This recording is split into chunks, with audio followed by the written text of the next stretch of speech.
Hi everyone, today's discussion is figure of speech. What is a figure of speech? A figure of speech বলতে কি বুঝি?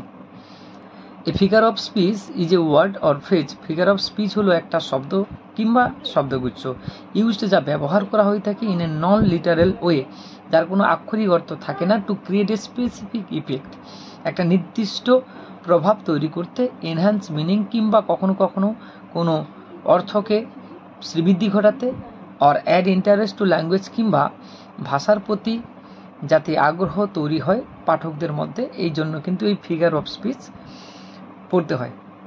Next চলে আসছে গ্র্যাপস some important figures of speech. বেশ কিছু তাৎপর্যপূর্ণ ফিগার অফ স্পিচ নিয়ে এখন আলোচনা করছি। First one, simile. Simile is a figure of speech in which two things or ideas are compared with the help of like or as.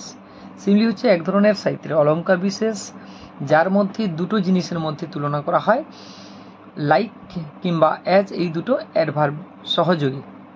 Example তুলে ধরেছি, the warrior was as brave as lion, তাহলে যোদ্ধার সঙ্গে লায়নের তুলনা করা হয়েছে, as ব্যবহার করা হয়েছে, কোনো জায়গায় লাইক থাকতে পারে, খেয়াল রেখো। Next, metaphor, comparing two things without using like or as, কখনো কখনো দুটো জিনিসের মধ্যে তুলনা করতে গেলে যদি লাইক কিংবা অ্যাজ না থাকে অথচ তুলনা প্রকাশ করা বোঝায় তখন তাকে মেটাফোর বলে। The road was a ribbon of moonlight. Next third one, এরপর চলে আসছি third one, personification. Giving human qualities to inanimate objects or ideas, কখনো কখনো কোনো নির্জীব বা নিষ্প্রাণ বস্তুর মধ্যে যদি কোনো ব্যক্তিত্ব বা মানবীয় গুণ আরোপ করা হয় তখন তাকে বলা হয় পার্সনিফিকেশন, যার ভার্ব হচ্ছে পার্সনিফাই করা, ওকে, ব্যক্তিত্ব আরোপ করা। এক্সাম্পল, দ্য উইন্ড হুইসপার্ড, বাতাস ফিস ফিস করে কথা বলছিল, সিক্রেটস থ্রু দ্য ট্রিজ, তাহলে এখানে উইন্ডের প্রাণ থাকতে পারে না, কিন্তু এখানে কবি কাব্যিক দৃষ্টিভঙ্গিতে কিন্তু যেন উইন্ড একজন ব্যক্তি হিসেবে মনে করেছেন, মানুষের মতো করে বাতাস এখানে ফিস ফিস করে কিছু বলছিল, okay. Next fourth one, hyperbole. What is hyperbole? Hyperbole বলতে exaggeration for emphasis or effect, কোনো কোনো ক্ষেত্রে বিশেষ কোনো জোর দেওয়ার জন্য কিংবা বিশেষ কোনো প্রভাব তুলে ধরার জন্য হাইপারবোল ব্যবহার করা হয়। Example, I am so hungry I could eat a horse, এই খিদেটাকে অতিরিক্তভাবে তুলে ধরা হয়েছে এখানে। Next fifth one, understatement. Minimising the importance of something, যে গুরুত্ব সে গুরুত্বকে কমিয়ে তোলা। Example, it's a bit chilly outside when it's freezing. Six one, alliteration, খুব ইম্পর্ট্যান্ট।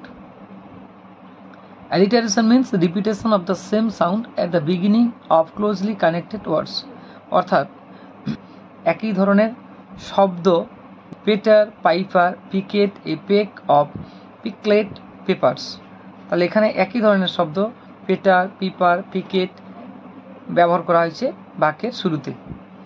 নেক্সট, অ্যাসোনেন্স। অ্যাসোনেন্স কি? অ্যাসোনেন্স হচ্ছে repetition of vowel sounds within words, যদি কোনো শব্দের মধ্যে ভাওয়েলের পুনরাবৃত্তি ঘটে তখন তাকে বলা হয় assonance. The rain in Spain falls mainly on the plain, তাহলে এখানে ইন স্পেন, তাহলে এখানে ভাওয়েল বারে বারে কিন্তু রিপিটেশন বা পুনরাবৃত্তি ঘটানো হয়েছে। Next, consonance, repetition of consonant sounds, যদি কনসোন্যান্ট সাউন্ডের পুনরাবৃত্তি ঘটে within or at the end of words, যদি শব্দের শেষের দিকে কিংবা শব্দের মাঝখানে তখন তাকে বলা হয় consonance.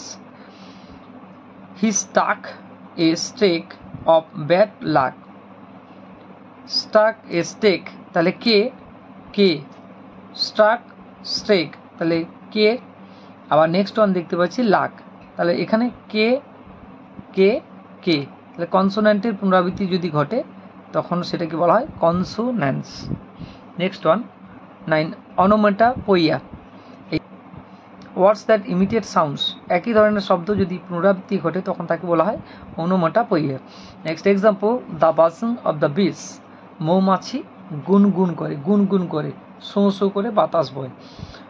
Next 10, paradox, a statement that appears contradictory but contains a deeper truth, কিছু কিছু স্টেটমেন্ট থাকে যেগুলো মতানৈক্য তৈরি হয়, কিন্তু আভ্যন্তরীণ দিক থেকে কিন্তু সেগুলো সত্য হিসেবে মনে করা হয়। এক্সাম্পল, লেস ইজ মোর, কমটাই হয়তো অনেক দামি। তাহলে এটা স্বাভাবিক দিক থেকে হয়তো বৈপরীত্যমূলক ধারণা প্রকাশ করছে, কিন্তু বিষয়টা যদি গভীরভাবে ভাবা যায় তাহলে বিষয়টি যথেষ্ট একটা যথার্থতা আমরা দেখতে পাবো। এক্সাম্পল, লেস ইজ মোর, কমটাই হয়তো অনেক দামি। তাহলে এটা স্বাভাবিক দিক থেকে হয়তো বৈপরীত্যমূলক ধারণা প্রকাশ করছে, কিন্তু বিষয়টা যদি গভীরভাবে ভাবা যায় তাহলে বিষয়টি যথেষ্ট একটা যথার্থতা আমরা দেখতে পাবো। নেক্সট 11, অক্সিমোরন,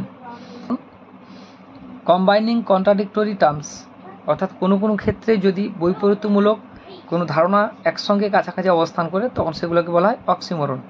এক্সাম্পল, এ ডিফেনিং সাইলেন্স, মানে বধির করা নীরবতা, বধির করা নীরবতা, বৈপরীত্যমূলক এখানে ধারণা রয়েছে, বিষয়টা গভীরভাবে ভাবলে কিন্তু বোঝা যায়। Next 12, pun, a play on words for humorous effect, একটা নাটক যেখানে অগণিত শব্দের উপর ভিত্তি করে তৈরি করা হয়, কেবলমাত্র হাস্যরসাত্মক কোনো ধারণাকে তুলে ধরা হয়।